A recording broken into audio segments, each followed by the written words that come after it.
Sintonia do Vinho, com Alessandra Camargo. Tchim, a história que contaremos aqui para vocês não se trata de uma lenda passada de um para o outro sem dados verificáveis. É um fato devidamente registrado na história e que, apesar de mostrar uma situação pela qual todos nós torcemos para não passar, e mais, mesmo sabendo que não nos é possível mudar o passado, em nosso coração sentimos muito que tenha ocorrido. No entanto, a questão é que, por conta da situação, algo bom se revelou e, assim considerado, é patrimônio reconhecido daquele povo que, a seu modo, enfrentou a adversidade que lhe veio naquele tempo. Contaremos aqui como surgiu o chamado vinho dos mortos. E para isso, precisaremos voltar um pouco no tempo. O tempo ao qual nos voltaremos para situar os acontecimentos é o século XIX. Mais precisamente, a nossa narrativa se desenrola entre os anos de 1807 e 1809, período em que Napoleão Bonaparte era o imperador da França e que, depois de tanto que realizou para os franceses com os seus exércitos que alcançavam vitórias surpreendentes e brilhantes, encontrava-se inebriado pelo poder que pretendia exercer por toda a Europa.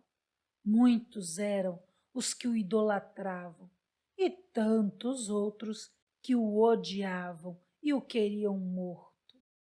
Em meio a tantas lutas em torno de si, não atinava mais sobre o que era paz e seguia a lutar também externamente, em busca de tantas outras conquistas militares e políticas. Porém, antes de começarmos nosso relato, como estamos sempre atentos ao que diz respeito ao mundo dos vinhos, cabe-nos a curiosidade de que Napoleão era um grande apreciador de vinhos. Dizem que é dele a frase: champanhe na vitória é merecido, na derrota é necessário. E há vários relatos de que era um consumidor regular de vinho tinto também, ao qual misturava com um pouco de água. Ele levava provisão de vinhos nas campanhas militares. E dizem que, antes de morrer, recusou todos os alimentos e outras bebidas oferecidas a ele. Tomou apenas uma taça de vinho. Curiosidades à parte, sigamos com o conteúdo que realmente tem relação com a história que viemos contar. Há muitos eventos que se entrelaçam na história mundial e que preparam os acontecimentos que se seguem num fluxo contínuo de interdependência. Mas o objetivo aqui é voltado a um ponto específico que é do nosso interesse como enodesbravadores e não historiadores. Então, apenas apresentaremos um resumo histórico para compreendermos o contexto do que se passava naquela época. Para esse propósito, vale relatar que em 1807 o imperador francês sentia-se senhor absoluto da Europa, só não tendo subjugado a Inglaterra, que, protegida pelo Canal da Mancha, conseguia evitar confronto direto em terra e no mar havia demonstrado grande domínio.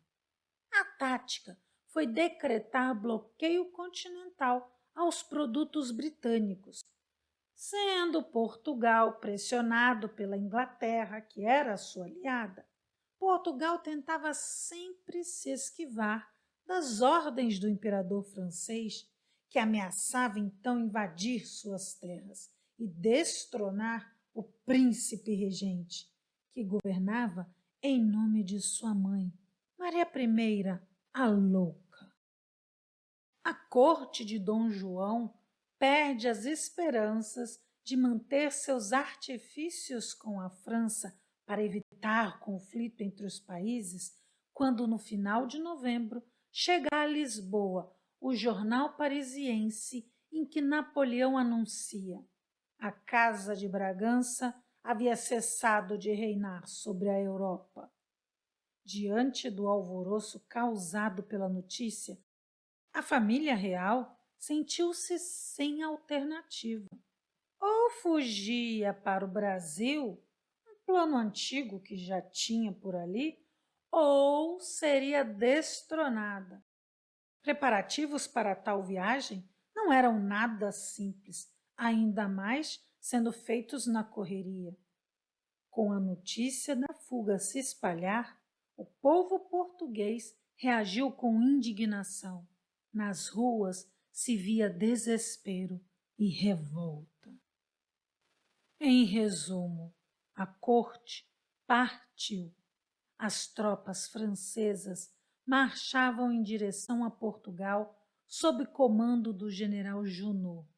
Mesmo com um percurso complicado e exaustivo e tantas outras adversidades, a tropa até consegue tomar Lisboa. Porém, muitas coisas acontecem em paralelo, como insurreições, conflitos na Espanha para onde precisa enviar parte de seus soldados, intervenção britânica, até que, por volta de outubro de 1808, termina a chamada Primeira Invasão Francesa. Todavia, a segunda invasão já começa a ser organizada em 1808 mesmo, sob o comando do general Soult, e dizem que é sob a ameaça dessa segunda invasão que o fato que aqui nos cabe comentar tem o seu início. Enfim, chegamos à parte da história que é o tema deste episódio, o vinho dos mortos, que não deixa de trazer em si um sentido de sobrevivência, atrelado ao melhoramento próprio. É uma ressurreição das profundezas da terra. O que se deu foi que o povo da atual região de Boticas, uma pacata vila do norte de Portugal, diante do avanço das tropas comandadas pelo general Soult, que na sua passagem tudo saqueavam, pilhavam e destruíam, ficaram temerosos em perder o seu patrimônio. Assim, resolveram esconder tudo o que lhes foi possível, enterrando-os no chão das adegas, debaixo das pipas e dos lagares. Enterraram, inclusive, seus vinhos, assim como se enterravam os mortos. Após os franceses serem expulsos do país, as pessoas recuperaram as suas casas. Quando foram desenterrar os seus bens, pelo tempo que havia passado, julgaram que os vinhos estariam estragados. Qual não foi a grata surpresa ao descobrirem que não apenas não estavam estragados, como estavam ainda melhores. Haviam adquirido novas propriedades. Eles passaram por uma fermentação no escuro e em temperatura constante.